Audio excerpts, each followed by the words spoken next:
Hello everyone. Welcome to Bitcoin Bootcamp. My name is Kai. Today we are talking about the latest development in European Union and how it affects Bitcoiners. Bitcoiners of today and Bitcoiners of the future as well. In the end of the episode you can find our 5 tips what you have to do, what actions you have to take to stay safe and to stay sovereign. Okay, so Christoph, can you tell us what happened actually last week? Yeah, hi. I'm Christoph, and both with Kai and myself, it's our vision actually to update and cope with all the current Bitcoin developments and the entire developments in the world. And what happened last week is a very important topic because it questions a lot. In Germany, and I live in Germany, the German government, the opposition, actually, Lars Klingbeil, who is one politician, brought it on the table that Bitcoin should be taxed after holding it 1 year. That was different in Germany, and compared to a lot of other European unions, Germany was a kind of island for this, I would say, pro-Bitcoin law, because it was the same taxation than gold, that if you hold Bitcoin for 1 year, your gains are tax-free. So this is something where the German government jumps in and says, no, they want to change it. And what is actually, again, a big topic, and what we would like to raise very highlighted here in this talk is that politicians, they don't tell you the truth.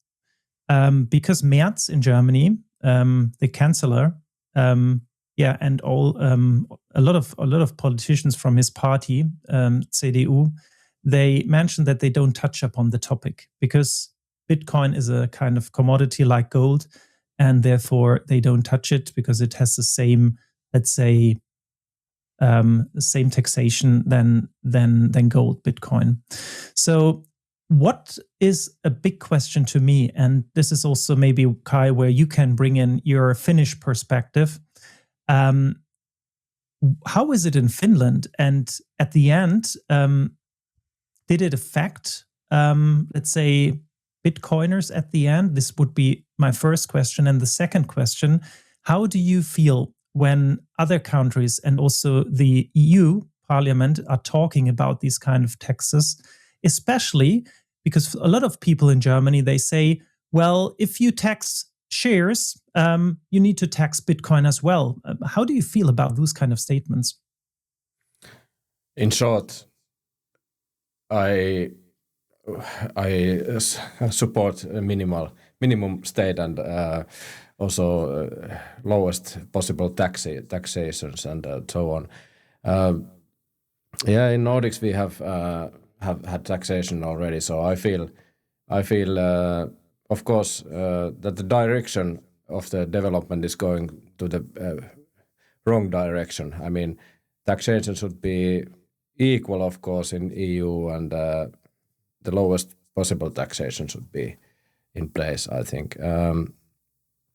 But what I wanted to add also for the beginning was that last week also EU Parliament voted for the levy of capital gains taxes for crypto, and this is also part of the development, so that it could also somehow the financial framework, which is the 7 years plan, or how do you say, almost like in old Soviet Union. So it's part of that, and I'm quite worried about the developments. Yeah, and what I feel, I mean, it's not about, let's say, expenditures, right? Because I mean, the German government, or especially also in the UK, in the EU, all the countries, they have a problem with expenditures.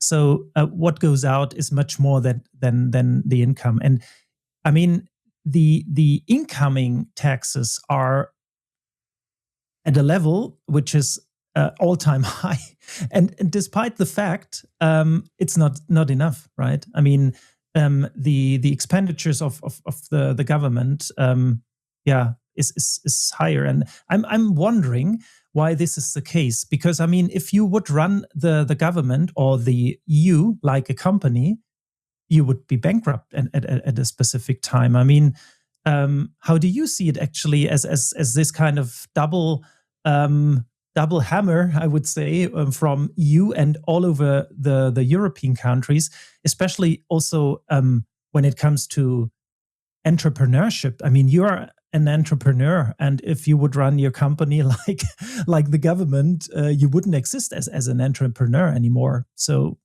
do you feel that this is a point where the government, which the government should improve? Absolutely, government is all. It's an engine which is growing and growing all the time, and that's very worrying. And the small individual is left alone, and the mechanism just feeds itself somehow. And well, I'm very worried about this development. What's the sovereign angle of this? Let's say voting and so on. There were no consultation, there were no referendum, and no Bitcoiner was at the table when they were discussing and behind closed doors, right? Yeah, that's just a elite consensus, I would say. Yeah, and the question, I mean, is, do you still have your vote in those kind of countries? Of course, you vote all 4 years for a party or president, and at the end, I mean, they decide something which they didn't promise you, or they promised you something which they at the end change in their mind and in their opinion. And this is something where I feel, really, really strange, especially when it comes to justice. I mean, at the end, it's about justice and feeling that, well, you want to build something, and you want maybe to grow. Not only on the financial side, but in general. But in this case, especially on the financial side, if you want to aim or go for growth, it's becoming harder and harder. And therefore, I think Bitcoin is a good exit possibility, right?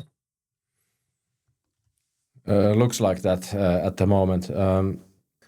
Well, if I think about this in general and how Bitcoin is designed, Satoshi designed Bitcoin out of the reach for the taxation and the political reach, which is not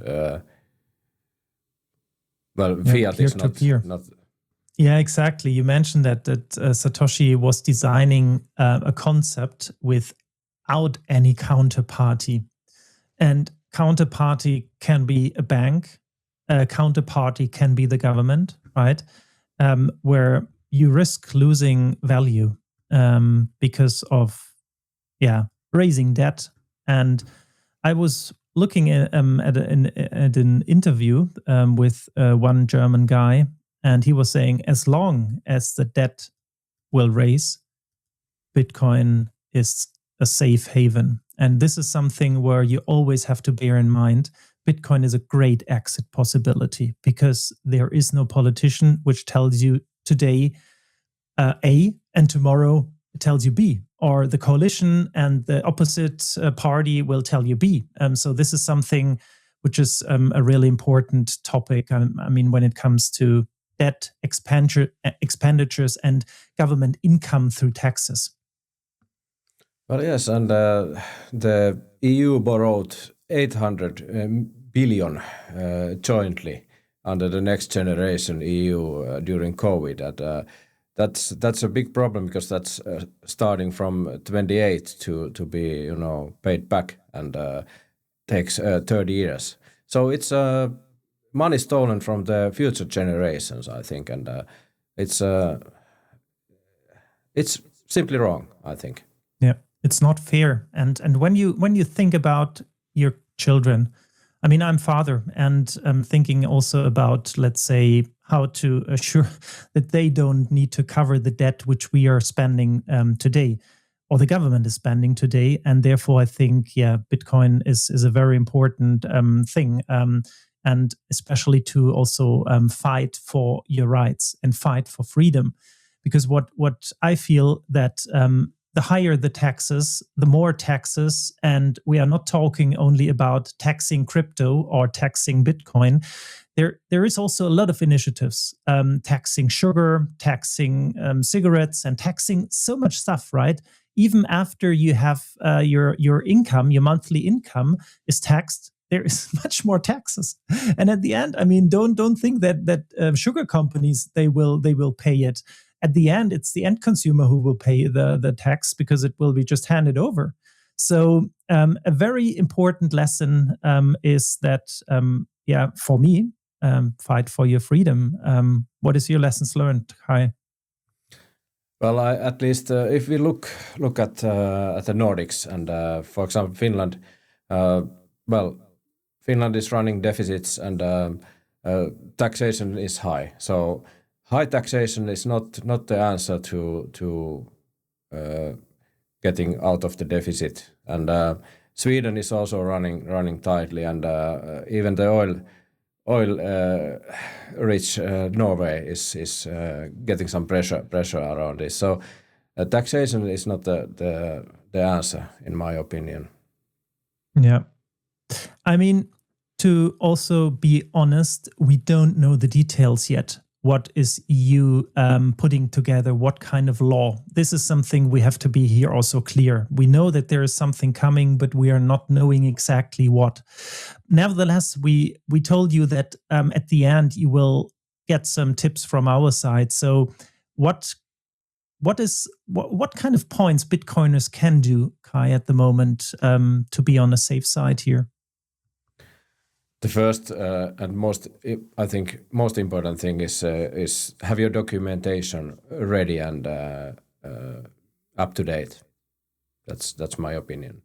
What does it mean exactly? So that you have your when did you buy Bitcoin and what was the price and so on, and everything, wallet history and so on.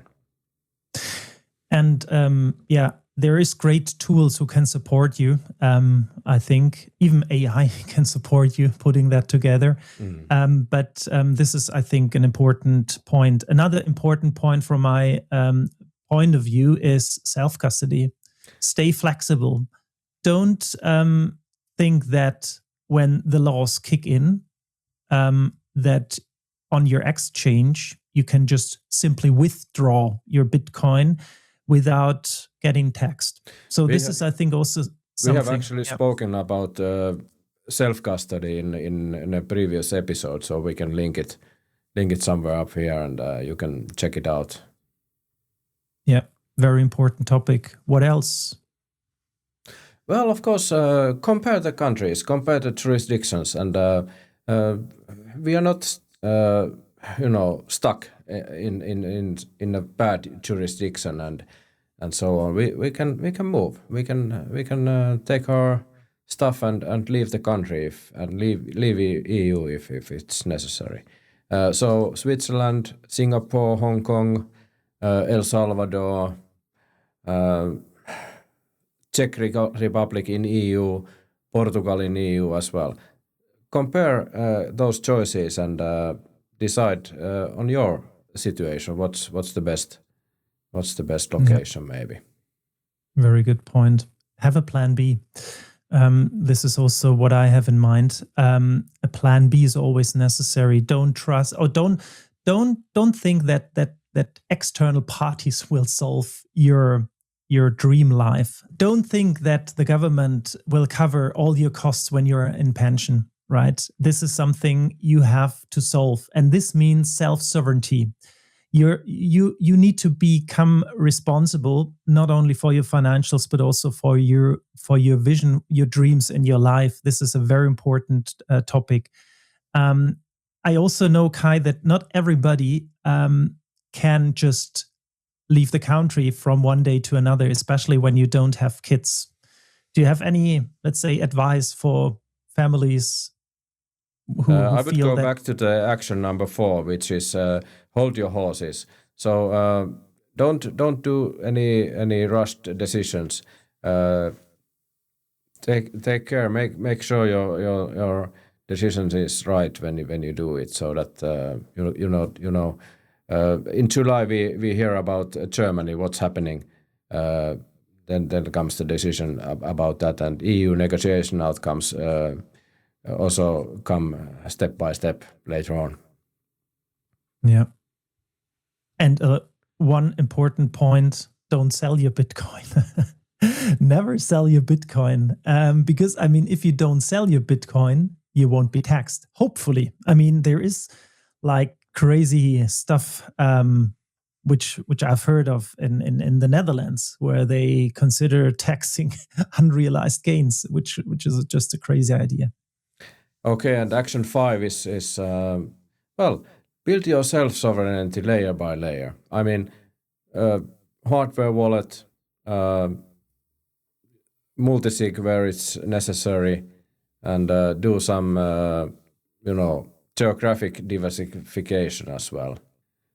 All right, so I hope you got the answers to the questions from the beginning, and the actions which you can take to secure yourself, your Bitcoin positions, and stay sovereign. So Bitcoin doesn't care what the tax rate is, and the protocol keeps just producing blocks every 10 minutes. The question is whether you stay positioned to benefit through information, self-custody, and rational planning. That's exactly why this channel is existing. And if you like this content and you further would like to get tips and important points to be covered, please like and subscribe our channel. Like this video, forward it to friends. It costs you nothing, not a single Bitcoin, not a single Satoshi, not a single euro, whatever you want to mention here. We are very happy to grow with you together. Thank you. Thank you. Bye.